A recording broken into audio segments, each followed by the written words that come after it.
नमस्कार, बहुत स्वागत है आपका। आपका शहर, आपका रिपोर्टर देख रहे हैं आप और मैं हूं आपके साथ सुमित शर्मा। इस खास कार्यक्रम में हम आपको मध्य प्रदेश और छत्तीसगढ़ की शहरों की तमाम बड़ी खबरें बताएंगे और इसके साथ ही रिपोर्टर की नजर से आपको खबर हम बताएंगे मध्य प्रदेश और छत्तीसगढ़ के तमाम बड़े शहरों की। लेकिन सबसे पहले हम बात कर देते हैं 5 बजे की 4 बड़ी खबरों की। 4 बड़ी खबरों में सबसे पहले बात होगी हंगामेदार सत्र की। मध्य प्रदेश का जो सत्र रहा, स्थगित हो गई हालांकि कार्रवाई, लेकिन शुरुआत काफी हंगामेदार हुई है। नरसिंह घोटाले को लेकर विपक्ष हमलावर रहा है सत्ता पक्ष पर। दूसरी खबर यह रहेगी कि कांग्रेस ने फैक्ट जुटा लिए हैं। फैक्ट फाइंडिंग कमेटी ने अपने फैक्ट जुटा लिए हैं। जैसा कि जीतू पटवारी कह रहे थे कि कांग्रेस की बीमारी का इलाज मिल गया है। क्या इलाज मिला है, क्या फैक्ट कांग्रेस ने जुटाए हैं एमपी कांग्रेस में, वो आपको हम बताएंगे। और इसी के साथ ही रायपुर में एमआईसी की बैठक खत्म हुई है। अहम बड़े फैसले हुए इस बैठक में, वो फैसले भी आपको हम बताएंगे। और इसके साथ ही छत्तीसगढ़ में शराब पर झूमती शराब घोटाले में चालान पेश हो गया है। ईओडब्ल्यू ने शराब घोटाले में चालान पेश कर दिया है। क्या कुछ और एक्शन देखने को मिला है ईओडब्ल्यू का शराब घोटाले में, उस पर भी विस्तार से बात होगी। आपका शहर, आपका रिपोर्टर में हम सबसे पहले बात कर देते हैं छत्तीसगढ़ की। छत्तीसगढ़ की उन तमाम खबरों पर नजर डालते हैं और रिपोर्टर की नजरों से आपको खबर दिखाना शुरू करते हैं। सबसे पहले बात हो जाए रायपुर की बड़ी खबर की, जहां हार की समीक्षा के बीच कांग्रेस में लेटर बम फूट गया। लेटर बम फूट गया है कांग्रेस में हार की समीक्षा के बीच ही।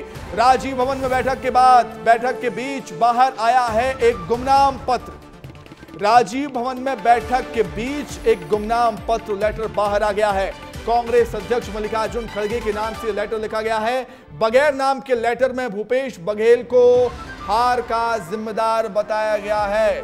कहा गया है कि भूपेश बघेल के अहंकार की वजह से हार हुई है कांग्रेस पार्टी की। बहुत ही बेहद गंभीर आरोप पूर्व मुख्यमंत्री भूपेश बघेल पर यहां पर लगाए जा रहे हैं। भूपेश के करीबियों समेत महंत अकबर ताम्रध्वज पर भी निशाना साधा गया है। पत्र में कहा गया है चरणदास महंत ने भूपेश बघेल और शिव कुमार डहरिया को निपटाया। ऐसी शब्दावली का इस्तेमाल किया है कि निपटा दिया। देखिए, और गुटबाजी की खबरें लगातार सामने आ ही रही थी। कवासी लखमा ने अपनी नाराजगी जाहिर कर दी थी और भी कई नेताओं ने नाराजगी जाहिर कर दी थी। अब एक लेटर बम फूट गया है। गुमनाम लेटर बम है ये, जिस पर भूपेश बघेल के अहंकार की बात कही जा रही है। कहा जा रहा है कि भूपेश बघेल का अहंकार ही कांग्रेस पार्टी को ले डूबा। अधिक जानकारी के लिए सीधे रायपुर का रुख करना चाहूंगा। रायपुर में हमारे सहयोगी रोहित मिश्रा हमारे साथ जुड़ गए हैं। रोहित, बहुत गंभीर आरोप भूपेश बघेल पर लग रहे हैं कि भूपेश बघेल का अहंकार ही कांग्रेस पार्टी को ले डूबा है। लेटर बम फूटा इस बैठक के बाद। रोहित, बिल्कुल, देखिए, अंदर में हार का मंथन हो रहा था। यहाँ पे फैक्ट जुटाए जा रहे थे कि कांग्रेस किस प्रकार से विधानसभा के बाद में लोकसभा का चुनाव हार जाती है। लेकिन इसके बीच में एक गुमनाम व्यक्ति ने, जो मल्लिकार्जुन खड़गे हैं, राष्ट्रीय अध्यक्ष है कांग्रेस के, उनको पत्र जारी किया और पत्र पे साफ तौर पर कई बड़े आरोप लगाए गए। और जो फैक्ट की बात कही जा रही है कि फैक्ट फाइंडिंग कमेटी जिस फैक्ट को जुटाने आई थी, उसके हर एक तथ्य पर जो है वहां पर डिटेल दिया हुआ गया है। और लेकिन सबसे बड़ी बात इस पर यह है कि जो लेटर है उस पर साफ तौर पर जो पूर्व मुख्यमंत्री हैं भूपेश बघेल, उनको हार का जिम्मेदार ठहराया गया है। और पहले लाइन पे यह लिख दिया गया है कि भूपेश बघेल की एकला चलो की जो रणनीति है, उसके कारण कहीं ना कहीं कांग्रेस को हार का सामना करना पड़ा। रोहित, ऐसा लग रहा है कांग्रेस पार्टी में एक परंपरा सी बन गई है। आपको याद होगा विधानसभा चुनाव में भी एक लिस्ट जारी हो गई थी 11 से 12 नेताओं की कि इनकी वजह से आ रहे हैं, वो मल्लिकार्जुन खड़गे को देने की बात कही जा रही थी। लोकसभा चुनाव में भी वैसा ही कुछ नजर आता है। अब एक लेटर बम फूट गया है फिर से। मतलब परंपरा कांग्रेस की बन गई है कि अपनों ही कोई घेरना, अपनों पर ही आरोप लगाना।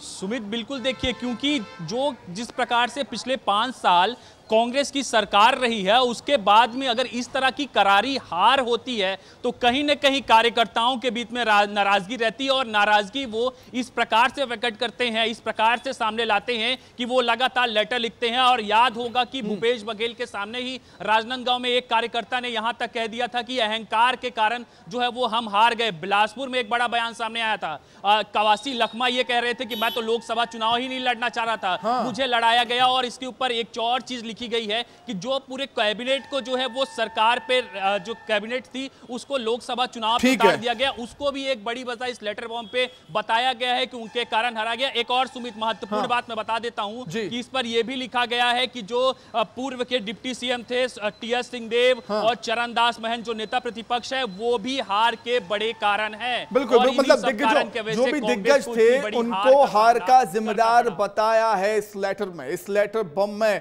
देखने वाली बात होगी कि इस लेटर बम जो फूटा है उसकी आंच कहां तक जाती है, क्या आलाकमान इसको सीरियस लेगा, देखने वाली बात होगी। रोहित बहुत धन्यवाद, बहुत शुक्रिया आपका जुड़ने के लिए, तमाम बातचीत के लिए। आगे बढ़ते हैं, बात होगी अब शराब घोटाले की। छत्तीसगढ़ के कथित चर्चित शराब घोटाले को लेकर ईओडब्ल्यू ने चालान पेश कर दिया है। ईओडब्ल्यू ने करीब 10,000 पेज का चालान पेश किया है। आरोपी अनवर ढेबर और एपी त्रिपाठी के खिलाफ चालान पेश हुआ है।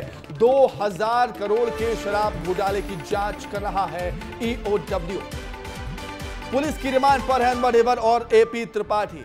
चालान पेश हो गया अब भाई साहब। छत्तीसगढ़ शराब घोटाले के मामले में ईओडब्ल्यू ने 10,000 पेज का चालान पेश कर दिया है। कथित बहुचर्चित शराब घोटाला छत्तीसगढ़ का। आरोपी अनवर ढेबर और एपी त्रिपाठी के खिलाफ चालान पेश हुआ है। 2000 करोड़ के शराब घोटाले की जांच कर रही है ईओडब्ल्यू की टीम। देखिए चालान, देखिए आप,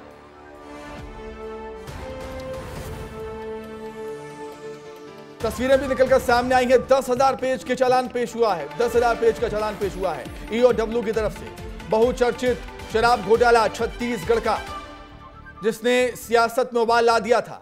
कई सारे सवाल खड़े हो रहे थे। अनवर ढेबर और एपी त्रिपाठी के खिलाफ चालान पेश हुआ है। जांच अभी भी लगातार जारी है, मुश्किलें लगातार बढ़ रही हैं इन सबकी। अनवर ढेबर एपी त्रिपाठी के खिलाफ चालान पेश किया है ईओडब्ल्यू ने 10,000 पेज का। 2000 करोड़ के शराब घोटाले की जांच ईओडब्ल्यू कर रहा है। अधिक जानकारी के लिए सीधे हम रुख करेंगे, हमारे सहयोगी अनमोल तिवारी हमारे साथ जुड़ गए। अनमोल, अब 10,000 पेज का चालान पेश कर दिया गया है। ईओडब्ल्यू अब शिकंजा लगातार धीरे धीरे और भी कसता हुआ आरोपियों पर। बिल्कुल सुमित, देखिए 10,000 पेज का ये चालान पेश हुआ है। अनवर ढेबर और एपी त्रिपाठी, देखिए आबकारी विभाग के पूर्व सचिव रह चुके एपी त्रिपाठी। एक बहुत बड़ा घोटाला, शराब घोटाला, 2000 करोड़ रुपए का ये घोटाला है। और छत्तीसगढ़ में जब भी इस घोटाले की जिक्र होती है तो इसमें नाम आता है अनवर ढेबर का। आपको याद होगा कि पूर्व में अभी कुछ दिन पहले ही जो है यूपी एसटीएफ जो है अनवर ढेबर को छत्तीसगढ़ से ले जाकर मेरठ में पेश की हुई थी, और अभी अनवर ढेबर यूपी एसटीएफ के ही कस्टडी में है।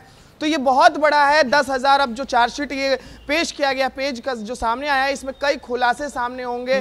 क्योंकि देखिए अनवर ढेबर वही हैं जिन पर आरोप लगता था कि ये नकली होलोग्राम से भी ये जुड़े हुए थे, शराब पर नकली होलोग्राम बनवाने का भी काम करते थे। तो अब ये चार्जशीट पेश होने के बाद कई बड़े खुलासे होंगे और इसमें अब देखिए और भी जो कार्रवाई है वो सख्त हो जाएगी। अनमोल, ईओडब्ल्यू अपना जो केस है वो और भी ज्यादा मजबूत कर रही है, शिकंजा और भी ज्यादा कस रही है।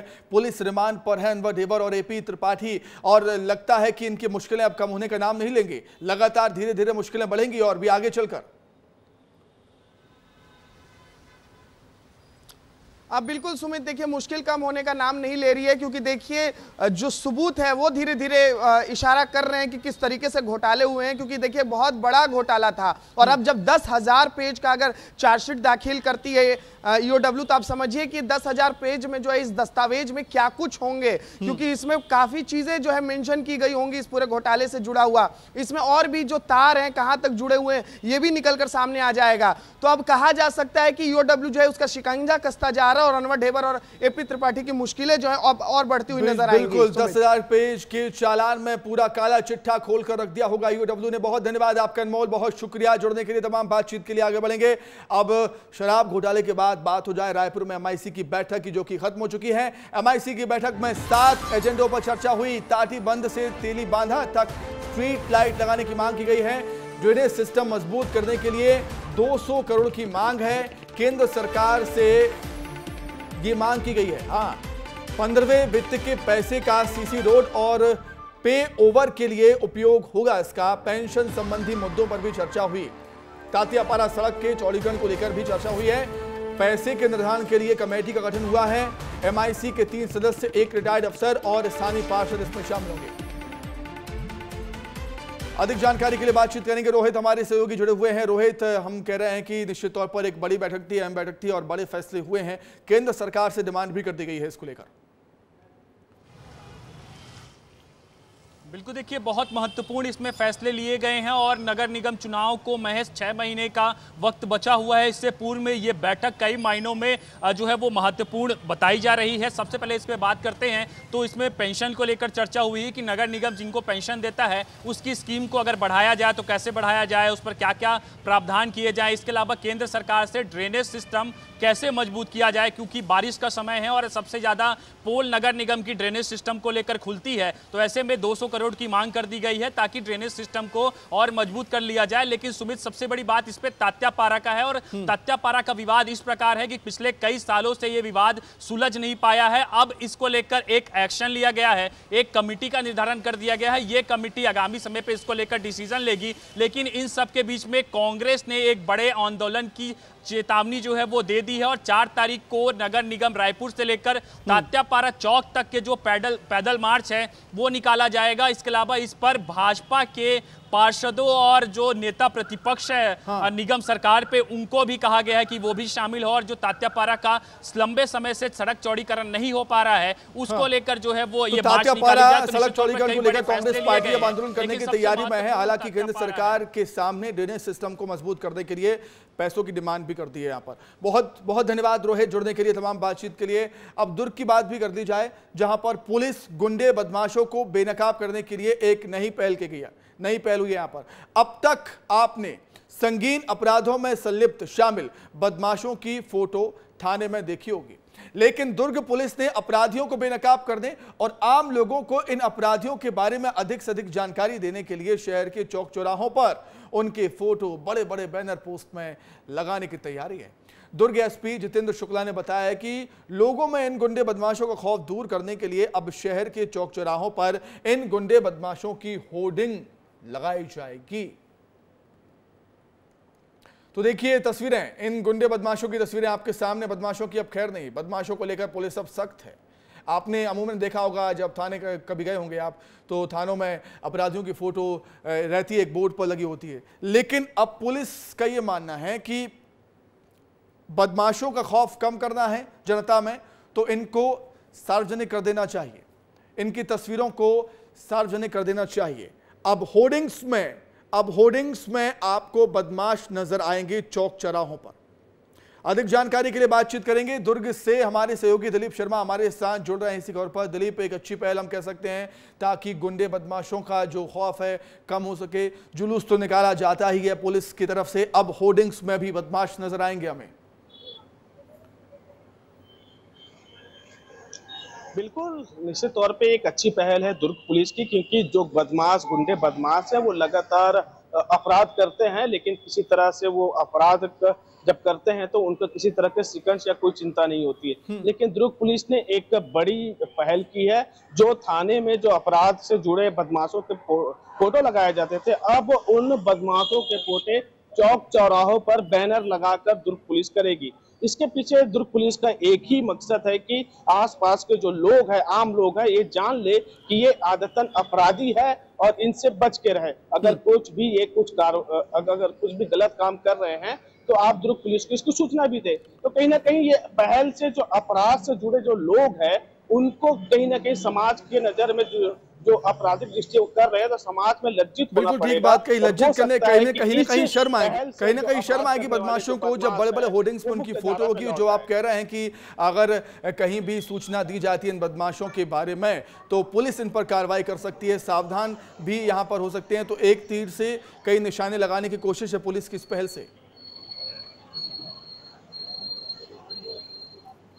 निश्चित तौर पे एक तीर से दुर्ग पुलिस ने कई निशाने लगाए हैं। एक तो पहला यह है कि जो आदतन अपराधी है उस इलाके के, वो तो उसके बारे में जो आम लोग हैं जो रहते हैं उनको पता चल जाएगा कि ये अपराधी है और ये कई तरह के अपराध कर चुका है। दूसरा यह है कि इससे जुड़े अगर वो अपराधी कुछ भी गलत काम करता है या कोई अपराध करता है तो लोग जो है डायरेक्ट पुलिस को सूचना दे सकते हैं। ये दूसरी हो गई। तीसरा यह है कि जो अपराध है, जब होर्डिंग्स जो चौक चौराहों पर लगेगा तो अपराधी अपने चेहरे को उस होर्डिंग में देखेंगे और उसमें दिखेगा गुंडा बदमाश, तो उसे कहीं ना कहीं आगे जो अपराध करना है कारगर साबित होती है। पहल कितनी कारगर साबित होगी पुलिस के लिए, ये देखना काफी दिलचस्प हो जाएगा। बहुत धन्यवाद दिलीप, जुड़ने के लिए, तमाम बातचीत के लिए आपका बहुत शुक्रिया। अब आगे बढ़ते हैं, बात होगी अब खबर के असर की।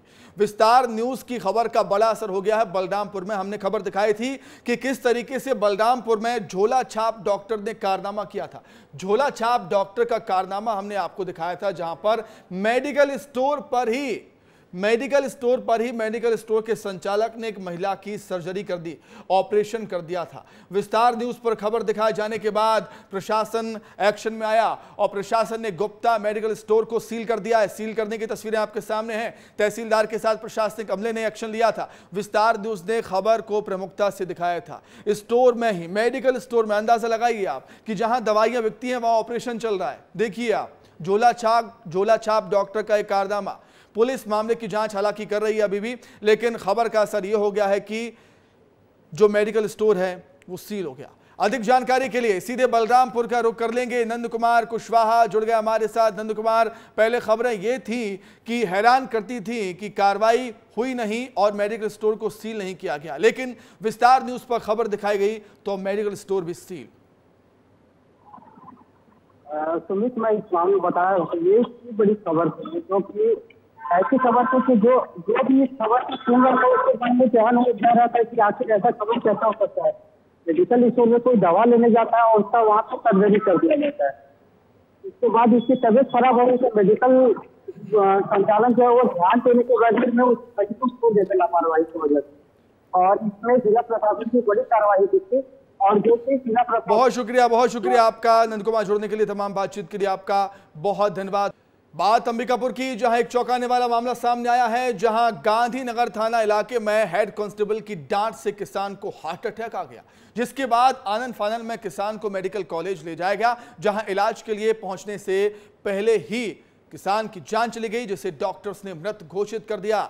यह पूरा मामला गांधीनगर थाना क्षेत्र के सुरखी गांव का है, जहां किसान की मौत के बाद परिजनों ने महिला हेड कांस्टेबल बिरारानी तिर्की पर किसान को धमकाने और जेल भेजने का आरोप लगाया है। वहीं घटना की जानकारी पर कांग्रेस जिला अध्यक्ष और तमाम समेत कांग्रेस के तमाम पदाधिकारी मेडिकल कॉलेज पहुंचे, जहां उन्होंने कार्रवाई न होने पर आंदोलन की चेतावनी दी है।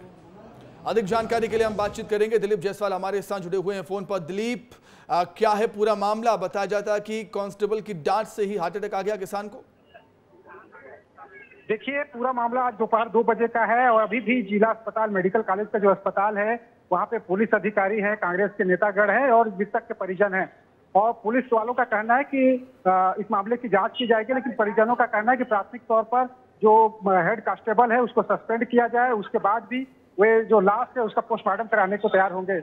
अभी तक लाश का पोस्टमार्टम नहीं हो सका है, क्योंकि परिजन पहले मांग कर रहे हैं कि जो महिला हेड कांस्टेबल है उसको सस्पेंड किया जाए, क्योंकि उसने मृतक को डराया, धमकाया और चमकाया, इसकी वजह से उसकी हार्ट अटैक से मौत हुई है। बिल्कुल हो सकता है किसी तनाव में हो किसान और डराने धमकाने से और भी ज्यादा तनाव ले लिया हो, जिससे हार्ट अटैक आ गया हो। बहुत धन्यवाद आपका, जुड़ने के लिए, तमाम बातचीत के लिए बहुत शुक्रिया। अब बात होगी न्यायधानी बिलासपुर शहर में कुत्तों के आतंक की, जहां स्कूल से लौट रहे सीएसपी सिद्धार्थ बघेल के बेटे पर कुत्ते ने हमला कर दिया, जिसे मौके पर मौजूद ऑटो ड्राइवर ने बचा लिया। वहीं घटना का सीसीटीवी सामने आया है। देखिए, बच्चा कुत्तों से घिरा हुआ है। मामला सरकंडा के पाम एनक्लेव कॉलोनी का है, जहां कुत्तों का आतंक है कि कम होने का नाम ही नहीं ले रहा। आवारा कुत्ते लगातार आतंक मचा रहे हैं। आवारा कुत्तों का खौफ है, वहां पर लोग डरते हैं सड़कों पर आने से। देखिए किस तरीके से बच्चे का पीछा करते हैं। 3 से 4 कुत्ते आपको नजर आएंगे, लेकिन अच्छी बात यह रही कि वहां पर मौजूद था कोई ऑटो चालक, वहां पर मौजूद था, जिससे कुत्ते वहां से भाग खड़े हुए। अब बात छत्तीसगढ़ में शराब पर झूमती सियासत की। छत्तीसगढ़ में एक बार फिर से शराब पर सियासत तेज हो गई है। ये वही शराब है जिसने कांग्रेस को सत्ता से बेदखल करने में अहम भूमिका निभाई थी। तत्कालीन कांग्रेस सरकार के दौरान उस समय विपक्ष में बैठी बीजेपी ने शराब को खूब मुद्दा बनाया, लेकिन अब एक बार फिर शराब की सियासत में एंट्री हो गई। शराब पर शुरू हुई सियासत। पहले बीजेपी तो अब कांग्रेस ने बनाया मुद्दा। सदन में सरकार को घेरने की तैयारी में कांग्रेस। छत्तीसगढ़ की सियासत शराब पर झूम रही है। जी हां, पहले जब कांग्रेस सत्ता में थी तो बीजेपी शराबबंदी का मुद्दा उठाती थी और सत्ता में काबिज होने के लिए शराबबंदी ने अहम रोल निभाया। अब जब बीजेपी सत्ता में है तो इस बार कांग्रेस शराबबंदी को मुद्दा बना रही है। छत्तीसगढ़ में बीजेपी सरकार की नई नीति के बाद कांग्रेस हमलावर है, लेकिन इससे पहले आपको बताते हैं कि शराब पर क्या सियासत हो रही है। 1 अप्रैल 2024 से सरकार ने नई आबकारी नीति लागू की। एक भी नई शराब दुकान खोलने का प्रस्ताव इस शराब नीति में नहीं है। शराब की कीमतों में बढ़ोतरी की गई है। एक व्यक्ति एक बार में 4 बोतलें ही खरीद सकता है। होली के दौरान 43 करोड़ की शराब बिकी, जिसके बाद कांग्रेस हमलावर है और सदन में सरकार को घेरने की तैयारी में है।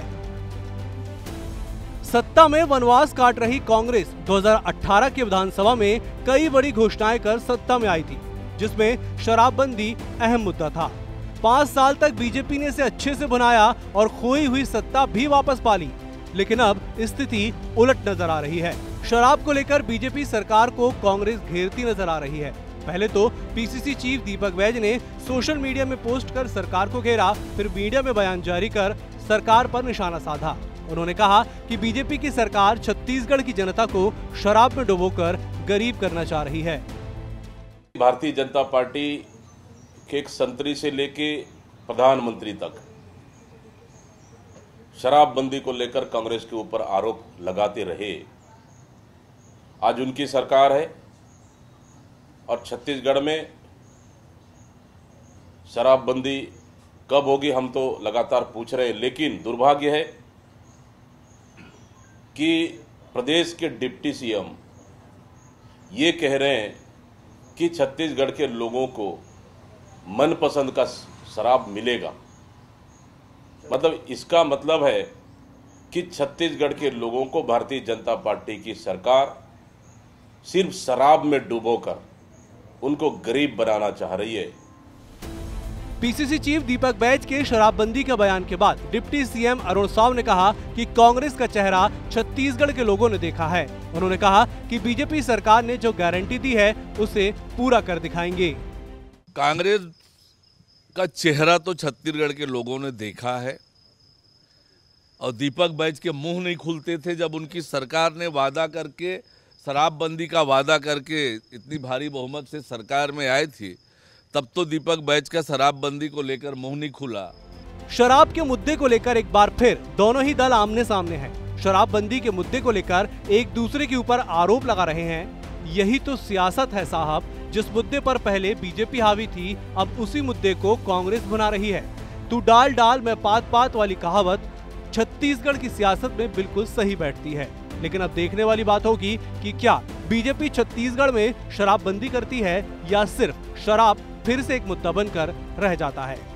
रायपुर से विस्तार न्यूज के लिए रोहित मिश्रा की रिपोर्ट। बात करेंगे विधानसभा के मॉनसून सत्र की, जिसकी शुरुआत हुई है हंगामेदार। विधानसभा में नरसिंह घोटाले को लेकर कांग्रेस काफी आक्रामक नजर आई। कांग्रेस के सदस्यों ने स्थगन प्रस्ताव पर चर्चा करने की मांग उठाई। नेता प्रतिपक्ष उमंग सिंघार ने कहा कि ये लाखों बच्चों के भविष्य से जुड़ा हुआ विषय है। मंत्रियों और अधिकारियों ने गड़बड़ी की है, इस पर काम रोककर चर्चा कराई जानी चाहिए। वहीं सरकार की ओर से संसदीय कार्य मंत्री कैलाश विजयवर्गीय ने कहा कि नियम यह है कि जो विषय कोर्ट के समक्ष विचाराधीन होता है उस पर सदन में चर्चा नहीं कराई जाती, उसे सदन में नहीं उठाया जाता है। सत्र के पहले मोहन कैबिनेट की बैठक हुई थी, जिसमें कई अहम मुद्दों पर मोहर लगाई गई है। कौन कौन से वो मुद्दे थे वो भी आपको हम बताएंगे।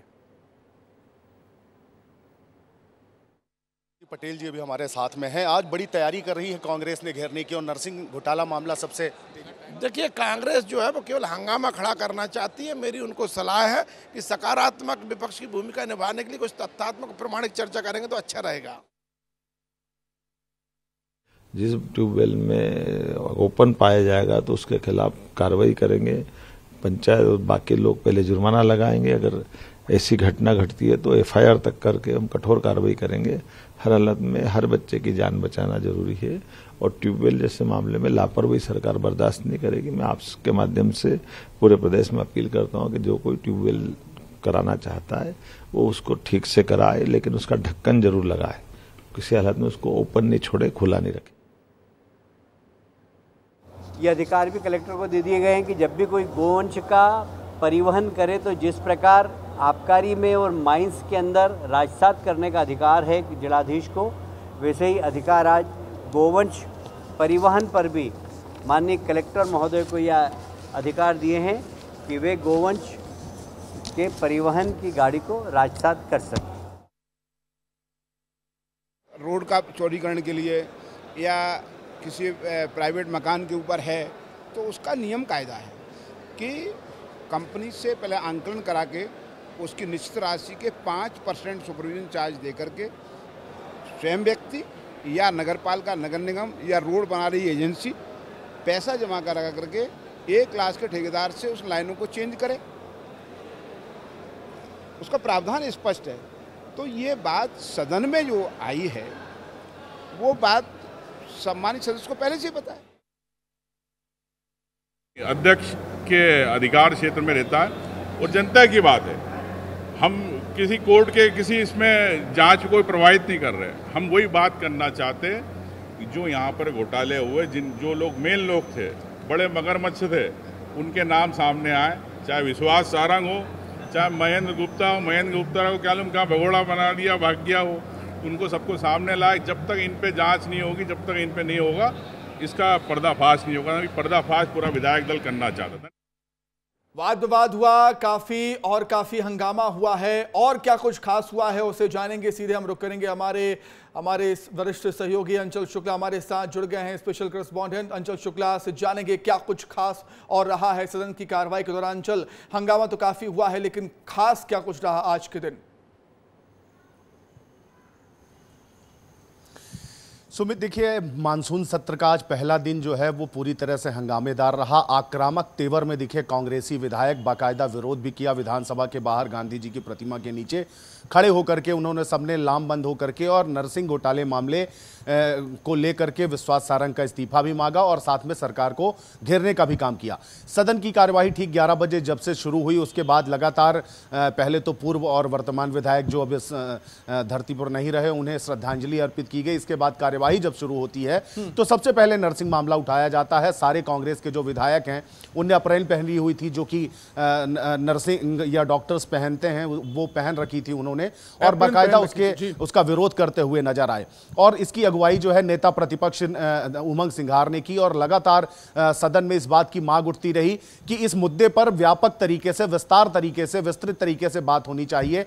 हालांकि सरकार ने इसका जवाब भी दिया कि ये जो पूरा मामला है वो न्यायालय में चल रहा है, इसलिए सदन में इसमें चर्चा नहीं हो सकती। लेकिन इसके बावजूद भी लगातार विपक्ष इस बात पर अड़ा रहा कि कार्यवाही होनी चाहिए। जो कांग्रेसी नेता थे वो एप्रिन पहने हुए नजर आए थे, एप्रिन पहनकर ही सदन की कार्रवाई में हिस्सा लिया। डॉक्टर्स जो एप्रिन पहनते हैं वो पहनकर आए थे। तो क्या एमपी में नरसिंह घोटाले के अलावा कांग्रेस पार्टी के पास आज कुछ और नहीं था सदन में रखने के लिए, या फिर आगे जब कार्रवाई होगी तब और कांग्रेस अलग अलग मुद्दे रखेगी? देखिए सुमित, इस बार बहुत सारे मुद्दे हैं कांग्रेस के पास, चाहे वो भ्रष्टाचार से संबंधित हो, चाहे दलित आदिवासी महिलाओं के ऊपर अत्याचार का मामला हो, या फिर प्रदेश में हो रहे विकास कार्यों के घोटाले का मामला हो। तमाम कई सारे मामले हैं, लेकिन ये जो मानसून सत्र है वो लगभग 19 दिन चलना है। ऐसा जो उसकी अधिसूचना जारी हुई है उसमें कहा गया है कि 19 दिन चलेगा, और अगर 19 दिन चलता है तो निश्चित रूप से प्रतिदिन नया मामला देखने को मिलेगा। हालांकि नरसिंह घोटाले मामले पे विधानसभा अध्यक्ष ने कल प्रश्नकाल के बाद इस पर विस्तृत चर्चा का भी आश्वासन दिया है विपक्ष को, और विपक्ष इस बात को लेकर आश्वस्त भी है कि कल इसकी चर्चा होगी और आधार रखे जाएंगे, तथ्य रखे जाएंगे, साक्ष्य रखे जाएंगे। और दोनों ही पक्ष और विपक्ष एक दूसरे पर आरोप जरूर लगा रहे हैं, लेकिन दूध का दूध और पानी का पानी ये तो न्यायालय भी करेगा। और निश्चित रूप से जब यहां चर्चा होगी तो पार्टी किस तरीके से कार्रवाई करती है, क्योंकि डॉक्टर मोहन यादव बेहद ही संवेदनशील है। नरसिंह घोटाले को लेकर कई बड़े सबूत उनके पास, उन्हें सुनना काफी दिलचस्प हो जाएगा जब वो खुलासे करेंगे, अपनी बात रखेंगे। नरसिंह घोटाले को लेकर। बहुत धन्यवाद आपका अंचल, जुड़ने के लिए, तमाम बातचीत के लिए। तो एक तरफ मानसून सत्र में काफी हंगामा हुआ, वहीं दूसरी तरफ मानसून के आते ही डेंगू से हाहाकार है राजधानी भोपाल में। मध्य प्रदेश में मानसून के आगमन से एक तरफ जहां लोगों को गर्मी से राहत मिली है, वहीं दूसरी ओर बीमारियों के बढ़ने का खतरा भी लोगों को परेशान कर रहा है। मानसून की शुरुआत में ही राजधानी में अब तक डेंगू के कई मामले सामने आ चुके हैं। अकेले जून में अब तक 22 केस सामने आ चुके हैं। मिसरौद, साकेत नगर, कोलार, गोविंदपुरा में सबसे ज्यादा केस सामने आए हैं डेंगू के। तो हम आपको बता रहे हैं राजधानी भोपाल में डेंगू लगातार बढ़ता ही जा रहा है। जून में डेंगू की रफ्तार 3 गुना ज्यादा हो गई थी। जी हां, जून में ज्यादा केसेस सामने आए हैं। जनवरी से लेकर अभी तक 34 केस सामने आ चुके हैं। जून में डेंगू की रफ्तार 3 गुना ज्यादा हो गई है। 3 गुना से ज्यादा रफ्तार बढ़ रही है। 34 डेंगू के मामले सामने आए हैं अभी तक कुल, और जून में मरीजों की संख्या कई गुना बढ़ी है। अकेले जून में 22 केस सामने आए। पिछले एक सप्ताह में रोजाना डेंगू के 22 मामले सामने आए थे। किन क्षेत्रों में ज्यादा खतरा है वो भी आपको बता देते हैं। मिसरौद का इलाका, साकेत नगर का इलाका, कोलार, गोविंदपुरा का नाम इसमें शामिल है। इन क्षेत्रों में बीमारी का ज्यादा खतरा है। दरअसल इसके पीछे की वजह है खाली पड़े प्लॉट और खराब ड्रेनेज सिस्टम। ऐसी जगहों पर बीमारी फैलने वाले मच्छर ज्यादा जल्दी पनपते हैं। ऐसे में मच्छर जनित बीमारियों से बचाव के लिए जरूरी है आसपास पानी को जमा ना होने दें, साफ सफाई रखें, मौसम में विशेष ध्यान रखें, खाने पीने की चीजों का। चलिए, जफर हमारे साथ जुड़े हुए हैं इसी पर अधिक जानकारी के लिए। जफर, क्या कुछ हालात हैं डेंगू को लेकर? डॉक्टर्स क्या कुछ कह रहे हैं? क्या कुछ इंतजाम है डेंगू से निपटने के लिए? देखिए सुमित, जिस तरीके से भोपाल के 3 से 4 इलाकों में बड़ी संख्या में मरीज निकल रहे हैं डेंगू और मलेरिया के, जिस तरीके से अकेले महीने जून में ही 22 केस नए आ चुके हैं। और फिलहाल डॉक्टरों का ये कहना है कि पानी का जमाव है वो ना होने दे, और आसपास जो खाली पड़े प्लॉट हैं जहां गंदगी ज़्यादा है, इन वजहों से मच्छर ज़्यादा हो जाते हैं और इसी कारणों से डेंगू और मलेरिया का खतरा बढ़ जाता है। वहीं नगर निगम भोपाल भी इस मामले में एक्टिव हो चुकी है, क्योंकि नगर निगम अब दवाई छिड़कने का काम भी शुरू कर दिया है, क्योंकि बारिश से अभी गर्मी से लोगों को राहत मिली थी, मानसून शुरू ही हुआ था और ऐसे में एक बड़ा खतरा डेंगू और मलेरिया का बढ़ गया है। डेंगू को लेकर डॉक्टर्स क्या कुछ कह रहे हैं, डॉक्टर्स का क्या कुछ कहना है वो भी सुनना बेहद जरूरी है। दर्शकों को डॉक्टर की बात सुना देते हैं पहले।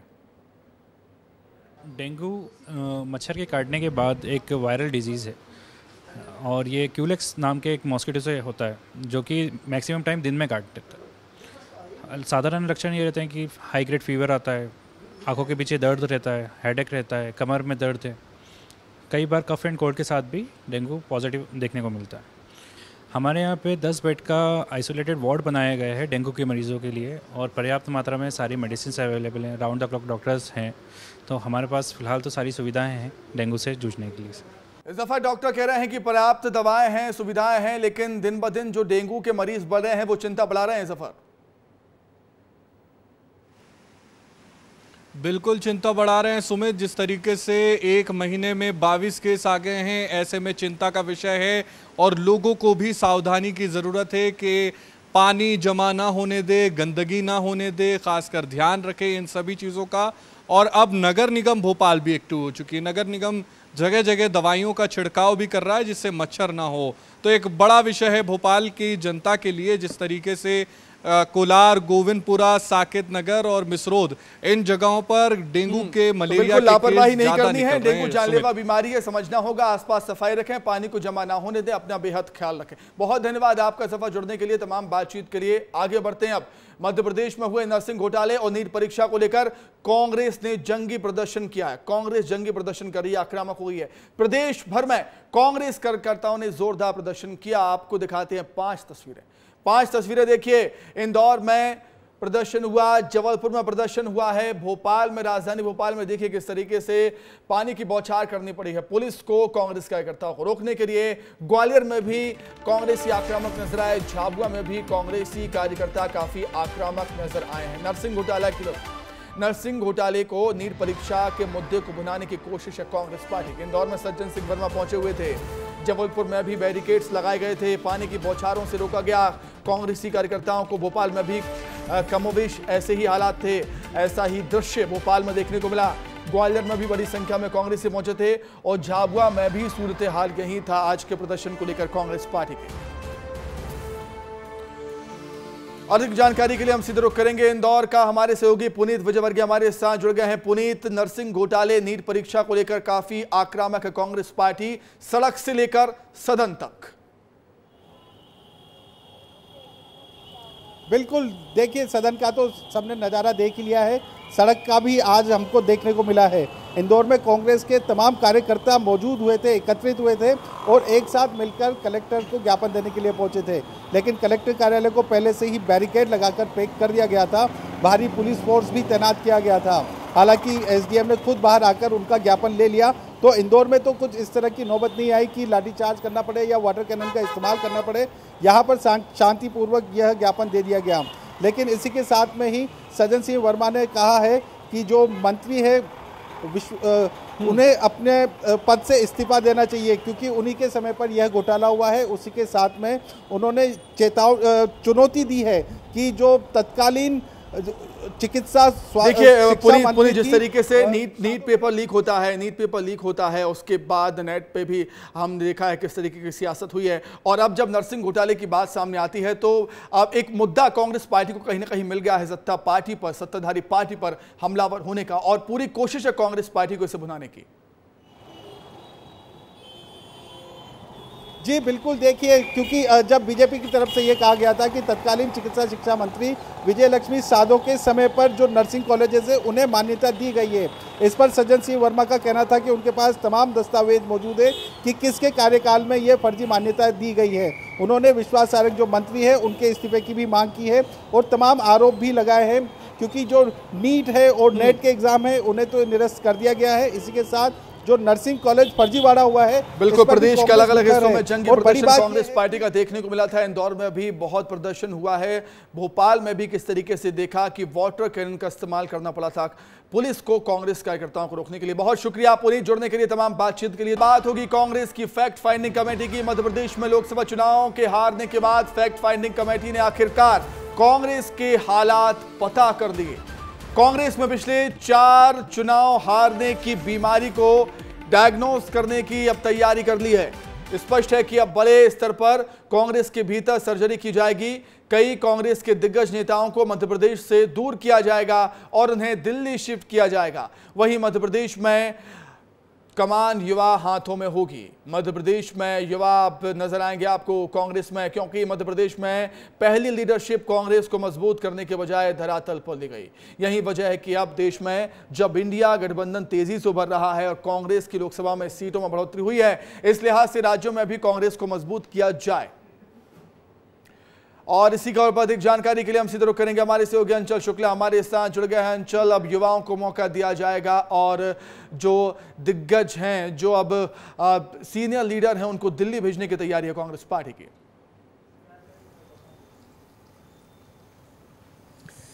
देखिए एमपी फैक्ट फाइंडिंग कमेटी की जो बैठक हुई है वो 3 दिनों तक चली है, जिसमें सुरजेवाला और साथ में भंवर जितेंद्र सिंह और साथ में जो चौहान है महाराष्ट्र के पूर्व मुख्यमंत्री, वो सब शामिल हुए थे।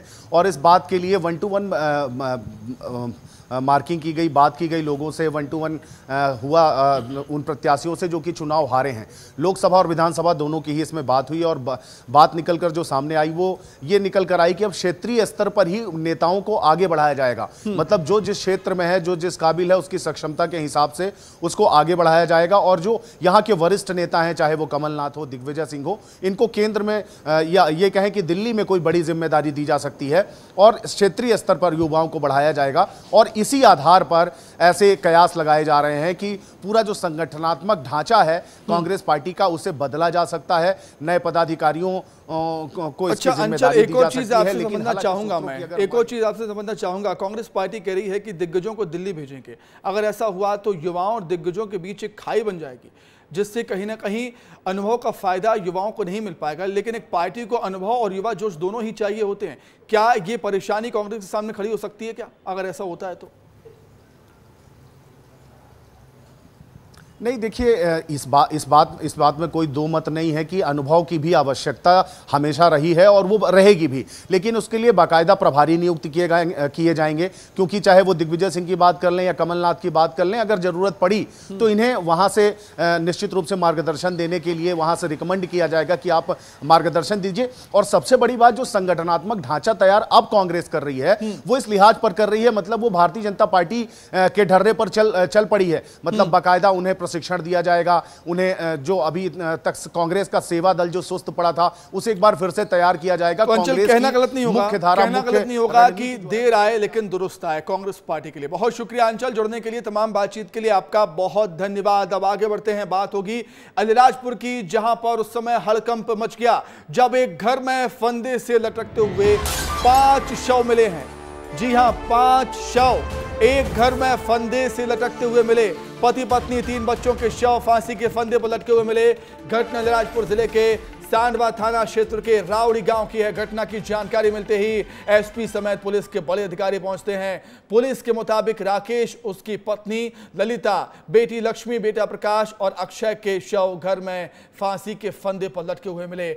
वहीं जो रिश्तेदार हैं हत्या की आशंका जाहिर कर रहे हैं। पुलिस तमाम पहलुओं के आधार पर मामले की जांच कर रही है, लेकिन इस घटना ने कई सारे सवाल खड़े कर दिए कि आखिर ऐसा क्या हुआ जो 5 लोगों की जान चली गई। क्या किसी ने उनका मर्डर किया है या फिर ये आत्महत्या है, किसी के दबाव में आकर, या फिर पूरे परिवार ने सामूहिक आत्महत्या कर दी है, या फिर ये हत्या है। पुलिस हर एंगल से मामले की जांच कर रही है। तो घर में फांसी के फंदे पर 5 शव लटके मिले हैं। हड़कंप मच गया, सनसनीखेज मामला है, दिल को झकझोर देने वाला मामला है, चौंकाने वाला मामला है कि आखिर या ऐसा कैसे हुआ। रिश्तेदार जो हैं वो कह रहे हैं कि इन सभी का मर्डर किया गया है। मर्डर करने के बाद सभी के शव फांसी के फंदे पर लटका दिए गए घर में ही, लेकिन आत्महत्या की भी आशंका जताई जा रही है।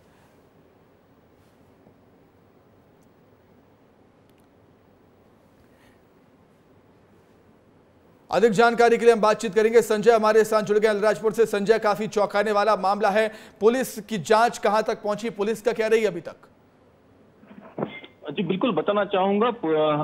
सुबह एक मामला सामने आया था जिसमें पति पत्नी सहित 3 बच्चे की मौत का जो मामला था वो सामने आया था। कुल 5 लोगों फांसी के फंदे पर लटके हुए पाए गए थे, जिसके बाद पुलिस मौके पर पहुंची थी और जिसके बाद पुलिस ने एसडीओपी अलीराजपुर अश्विन कुमार को जांच टीम के लिए एक टीम गठित की है।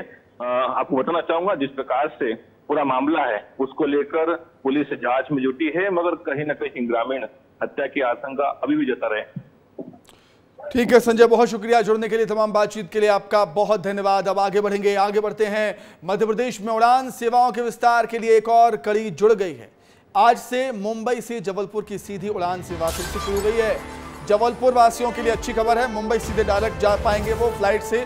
लोगों ने जबलपुर से नियमित उड़ान की मांग की थी, जिस पर संज्ञान लेते हुए तत्कालीन केंद्रीय नागरिक उड्डयन मंत्री ज्योतिरादित्य सिंधिया ने हवाई सेवाओं का विस्तार करने के आदेश दे दिए थे जब सिंधिया एविएशन मिनिस्टर थे, जो 1 जुलाई से शुरू हो गए।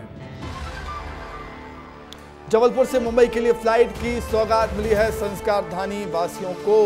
इंडिगो की फ्लाइट अब जबलपुर से मुंबई के लिए उड़ान भरेगी। लगातार मांग हो रही थी कि मुंबई के लिए फ्लाइट शुरू होनी चाहिए और भी बड़े शहरों के लिए फ्लाइट की मांग यहां पर की जा रही है, लेकिन शुरुआत इसकी हो चुकी है।